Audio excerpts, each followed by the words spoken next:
Day after a tentative agreement was reached to end the Philadelphia Workers Union strike, ASFE, District Council 33 President Greg Bolvair spoke out on the new deal and said he could resume, or the strike could resume, if the union members choose not to ratify the agreement. Tyrone Bowman, live. The video is courtesy of NBC 10 Philadelphia. Let's find out exactly what the union leader was saying in part. Offering or trying to get from us. Biggest one of all, it was the health and welfare. A lot of the concessions that the city were offering or trying to get from us, biggest one of all, it was the health and welfare that they wanted to be able to essentially have control of. And we don't feel secure in having the city be able to control that situation for us. We have managed it very well. We've been very thrifty and been very cost effective and what's the word the mayor likes to throw around? Fiduciarily responsible with that.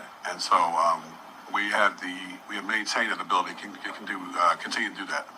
I know when you came out of negotiations, you weren't happy. You said you weren't. I'm not happy now. And that hasn't changed. My job is to effectually try to get as many gains from my members as possible and try to, affect the parameters that they have in the workplace in a more positive manner for them. Is to try to get more money in their pockets, to bring enlightenment to all the hard work that they do. Those are all responsibilities I'm charged with. So when I don't feel like we've gotten enough, and quite honestly, I'll probably never feel that way, right? Because you could do this and get gains for many a year and still not equate to where it equates to what the hard work of the men and women that serve the city every day put into it. We have so many people, like I think I mentioned before, that are literally able to apply for public services off of the salary that they work for the city. There's a misnomer that our men and women make a ton of money. They do not. Any additional that money they make, they have earned. They work a ton of overtime in areas just to be able to maintain any type of comfort for the city.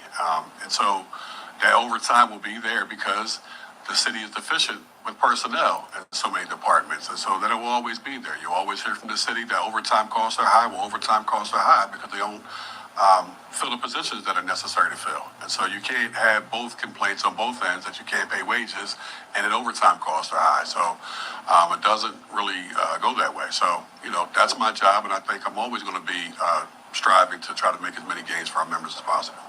Why take that deal?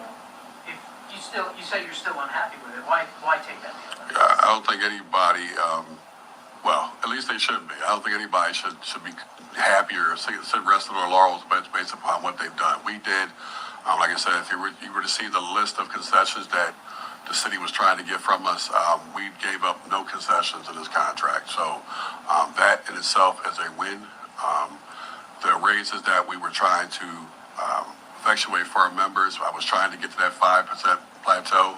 For a lot of our members, they will technically get to that plateau when you include the step increase that they'll see for a fifth step and the 3% that we have for the year. Now, it's not the way or the manner in which I would have liked to have had it, but it was the best that we could do at the time. So you work with what you have and do the best you can during that time. When we started this process, the city was offering no more than 2%.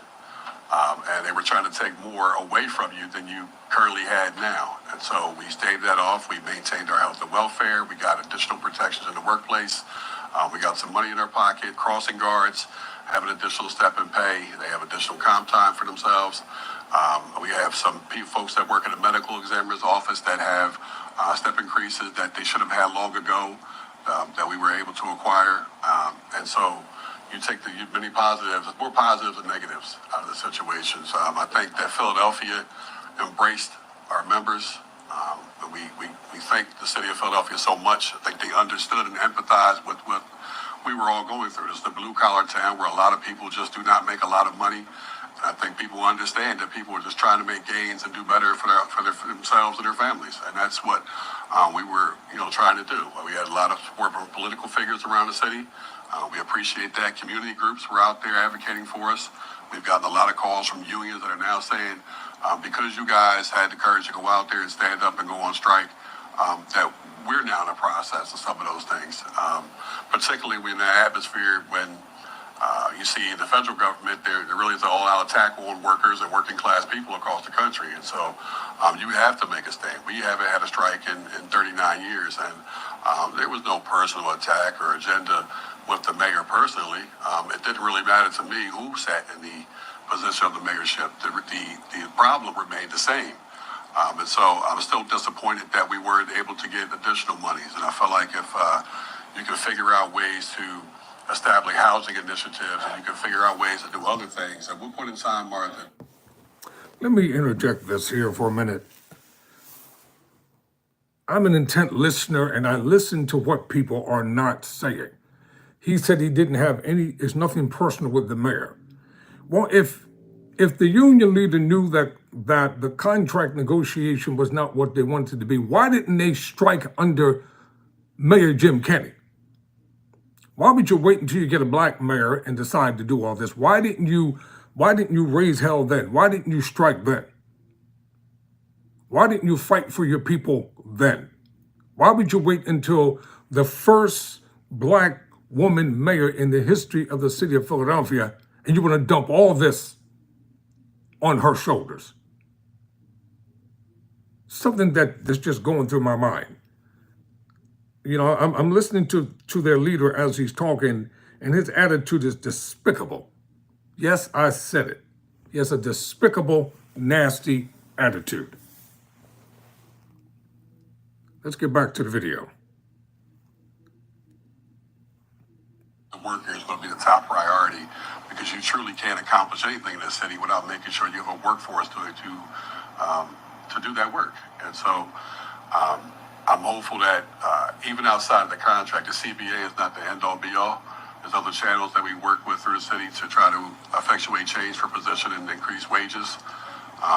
There's one even currently that's being worked on for custodial workers right now. So that's outside of the contract. And unfortunately, there's some of our lowest paid folks, but they were the unsung heroes for a lot of us throughout the pandemic. So we continue to keep moving forward and, express the message to our members that, and like I said, it's a mixed bag from everybody right now. So people are still now just digesting what's been accomplished. After the details of the deal came out, what did you tell these 33 members, and are you now recommending that they vote to ratify it, and if so, why? Well, I'm hopeful that the members recognize that there was an awful lot of work put in this, a lot of hours, and a lot of going back and forth with the city that truthfully I don't think they really were an unwilling dance partner in this entire thing. They kind of laid their ground out, said this is what it is, and kind of, multiple times they kind of like, it's like take it or leave it. And so we kept digging and we kept pushing them. And we were able to get things crossed off of each list, and it was a lot of work, a lot of going back and forth. We had to struggle to keep them in the room with us. We'll let the members do what they do. That's part of the whole process, of the democratic process. They have the ability to choose yes or no. If the members choose to accept it, then that's fantastic. If the members choose to say no, then we would have to go back to the drawing board and go get right back with the city and start working on what we could change to do better. So there would be a recommendation from you? I'm not going to make a recommendation. I'm going to allow the members who put me in a position, their ask of me was to go up, stand up, and fight, and try to get as much as we could get out of this. And we did accomplish quite a bit. But if they feel like that it's unsatisfactory to their needs, then they have that voice to be able to say so. When does the vote happen? We're working on the details of that now, but it's likely going to be next week. If the members don't say yes, if they don't ratify it, do you go back on strike? Potentially. I mean, that potentially could happen. A lot of our members were absolutely steadfast with this whole situation, and I'm very grateful for that because it exposes everyone to put themselves in that position to say that I'm going to not take any wages in at all to stand up for trying to get a better tomorrow than I currently have right now. And I greatly appreciate that, but the potential could be there for that to happen. We would have to see. Another vote to do that, like another strike No. vote? Okay, it's still under the first vote? Correct. And what's the majority share that you have to have in order to ratify? Same as anything else, 51%. So. think your members felt with Mayor Parker's news conference yesterday? It was very celebratory, and she was handing out, I don't know what's to celebrate. The same poor people that were poor yesterday are still poor today. The 3% it helps a little, and then if you compound that with the step increase, it helps a little. It doesn't change the true narrative for anybody, to be quite honest. And that's what we were trying to get on the path to do, is to effectuate change for everybody economically, because the gap still is there, right? And now we're kind of in that same place, even though there were small, minor economic gains. And you also mentioned this morning about, the relationship and kind of mending that relationship, and if it be possible. My job is to work for the members. Relationship building is not necessarily a part of that situation. I can have a conversation with anyone. It's not my job to have a relationship with them. My job is to advocate and accomplish the list of demands that my members have for me to do. As for the mayor, we can have a conversation anytime. That's fine. We don't see eye to eye on many things. So it's unfortunate that the mayor was trying to lump in certain things in regards to what we accomplished during the extension. I think I mentioned multiple times that our desire at that time was to get a 4-year deal at that time. Pardon the quality of the sound. That is not on my part. That's on the part of I certainly know when I'm on the other side. the facility over there. Each thing is its own entity. The circumstances we were in 6 months ago or 7 months ago. This is the union leader of the of District 33 Council at a press conference regarding the tentative deal that they reached to end the 8-day strike. Basically, he's saying he's not happy, he's not pleased. He wants a 5% increase across the board.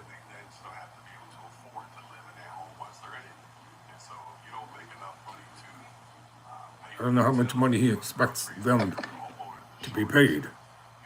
What's the point to the whole process? Because what's going to happen is eventually those folks are not going to be in those homes that they can afford to maintain. I know the city issued a lot of injunctions during the strike to force workers back. Was there any talk that they may put out an injunction to force the sanitation workers Workers are back to work. during the strike? Before there was a deal? Absolutely. The first injunction came 30 seconds after we declared we were going on strike, and then a bunch of other ones subsequently after that, right? And so, and quite honestly, I stand by it now as I stand by it then.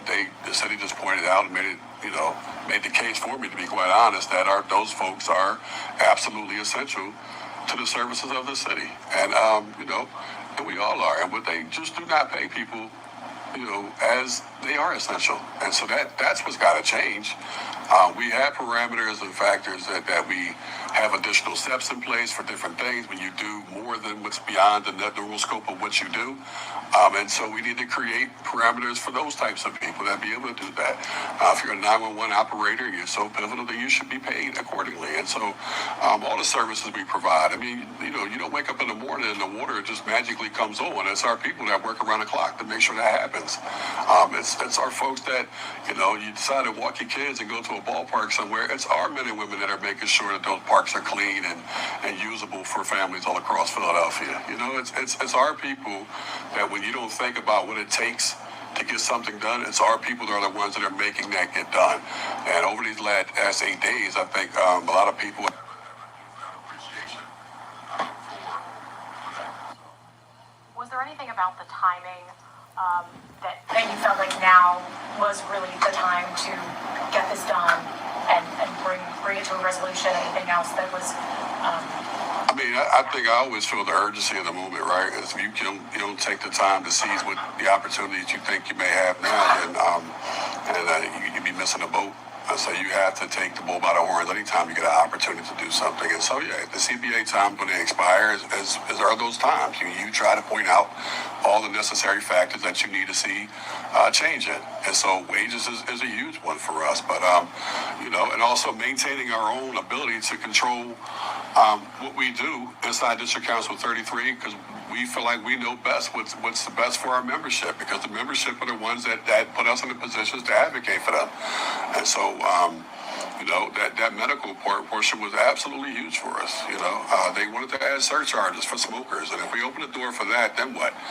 If you're diabetic, are they then going to say we need surcharges for those types of things? And so we weren't willing to open that box at all. So I think we did a heck of a job trying to maintaining that situation. So I'm proud of the work that the executive board put in. I'm proud of the members for standing up. I'm proud of Philadelphians for supporting us.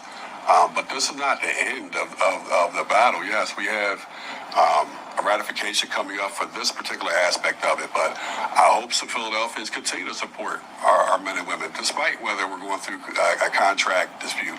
So again, I love this city, and I believe in the spirit of the city, and our men and women exemplify that every day when they go out and do the work that they do every day. And so they're looking to get back to work. Some people were thrilled to get back to work this morning. And so, we have an absolute invested interest in what. Tyrone Bowman Live, you've been listening to the union leader of District Council 33 at an impromptu press conference with NBC Philadelphia. That's where I got this video from. I was talking about the tentative deal that they reached with Philadelphia, and the talks will continue to be ongoing. But the next process is they have to ratify this agreement in order for them not to go back on strike. I'll keep you updated. Never surrender. Never quit.